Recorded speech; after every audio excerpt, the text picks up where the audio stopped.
Pokemon and Hot Shots Golf. Yes, Pokemon and Hot Shots Golf. Those are the two games that I would use to describe the next game that we will be showcasing on the Nintendo Nindie Showcase. Let's go ahead and get into it.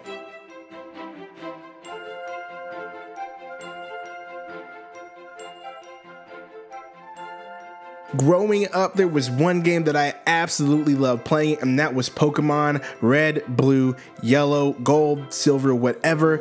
Any of those games on the Game Boy, I just absolutely love playing. So many hours put into those. And another game that I remember playing on the PlayStation, the original PlayStation, was Hot Shots Golf. Me and my buddies would play that for hours, up all night, to see who could get the highest score or lower score, depending on how you look at the game of golf. So if you are a fan of RPGs and a fan of golf games, then this game is exactly for you. We are talking about the game Golf Story.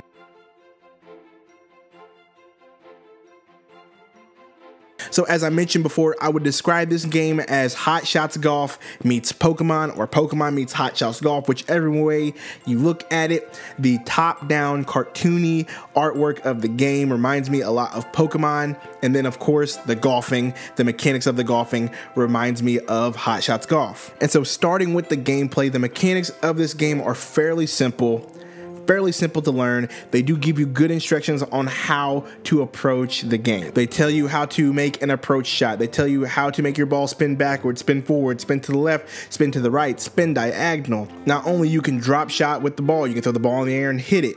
There's also frisbee golf in this game. There is so many aspects of this game as far as the golfing goes and the mechanics, and I just have to say it is easy to learn and it's very refreshing. They also make the game of golf easy for you if you don't understand the game of golf or have never even played the game of golf.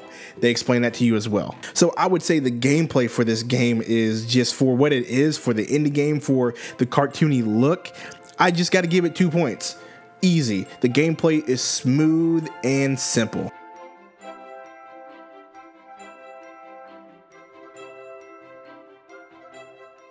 Now, as far as graphics go, much like my review of Kamiko and much like most of my reviews that are going to be coming out, there's not much as far as 4K, 60 frames, 720, 1080. There's not a whole lot in there, but what is in here are wacky, cartoony, awesome looking character models. Colors blend perfectly.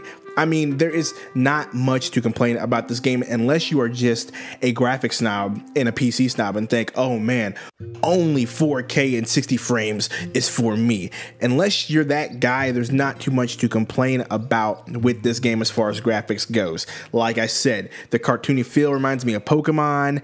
The colors blend perfectly. The cartoony models are just funny and awesome, and there's just not much. Once again, for an indie game and a game like this, it's damn near perfect. So I'm gonna have to give this one another 2 points for the graphics for this game.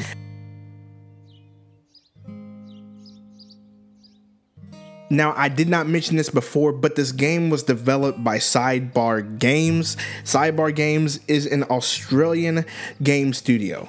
And honestly, they did a really good job with the story in this game. The story kept me intrigued. It kept me paying attention. You start off as this golfer. I cannot remember his name. I don't even think they give you a name, but you start out as this golfer. And the game starts as a flashback as a kid and you're golfing with your father. And that's how the love of golf started. You had memories of golfing with your fathers. And then fast forward to 20 years later, you all of a sudden pick up golfing again and you pick up the passion. And that's where the story starts. You go to the golf course, come to find out the golf course that you and your father golfed at is no longer in its former glory. It is torn up. It looks awful. And so you go there to try to get lessons from a coach. He refuses to give you lessons. And so it kind of just progresses from there. I don't really want to spoil it from anybody, but I'm going to say this. I mean, the story kept me paying attention. I remember there was one scene where you go to a rival golf course to find out what's going on, and come to find out there are these set of people who have zombies that are unleashed on the golf course. And so you literally have to hit golf balls at the zombies to make them explode. And I remember streaming this live and playing it, and I laughed so hard at this.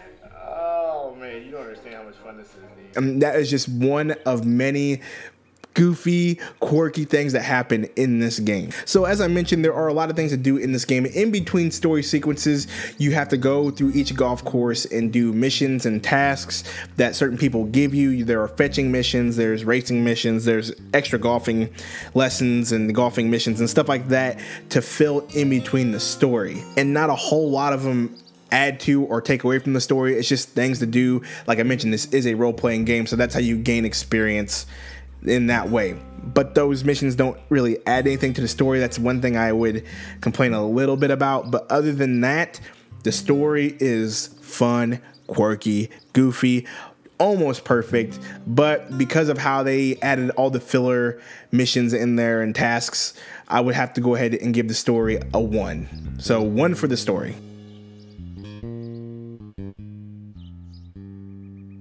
Now, as far as music goes for this game, I mean, much like Kamiko, the music is almost spot on. Each golf course has its own theme, obviously, and the theme is fitting. The first golf course has this funky, quirky, I would explain it as like kind of funky 80s. I don't even know how to explain it. It's just the bass line's really thumping, and it's just it got me nodding my head a little bit. It reminds me a lot of like Matlock or Law and Order, that sort of bassy driven sort of theme, and I really did enjoy it. The third golf course, Cheeky Beak Peak, I really did enjoy the music as well. There was a lot of 60s and 70s hippie-ish Mr. Rogers sort of themes to it.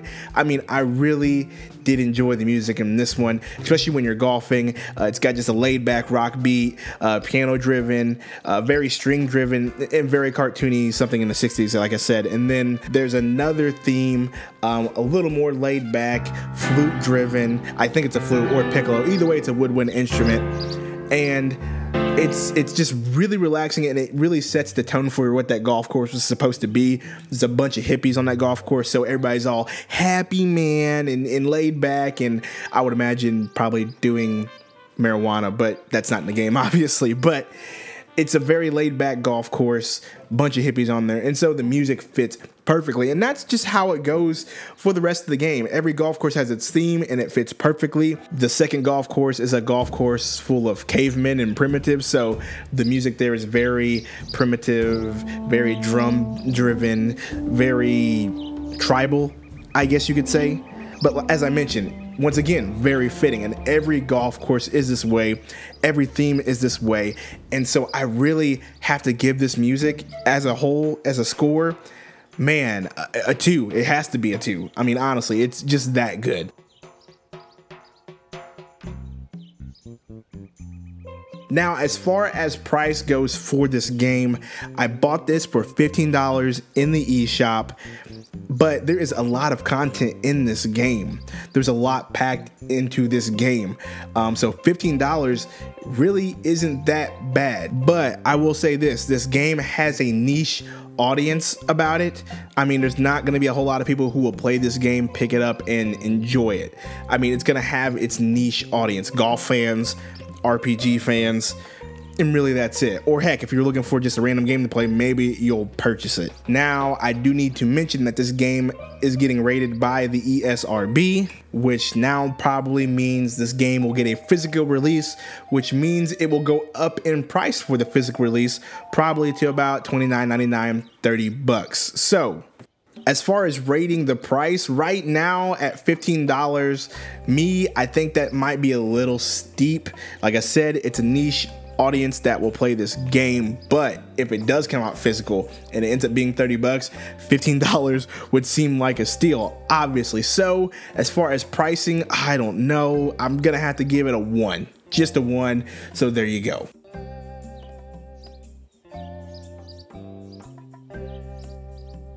So there you have it.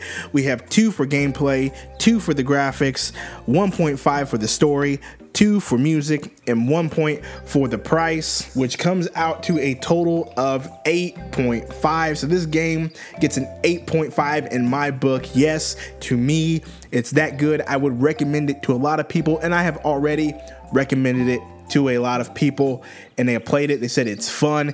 Thank you. So there you go. This game, I feel, is worth the score that I'm giving it.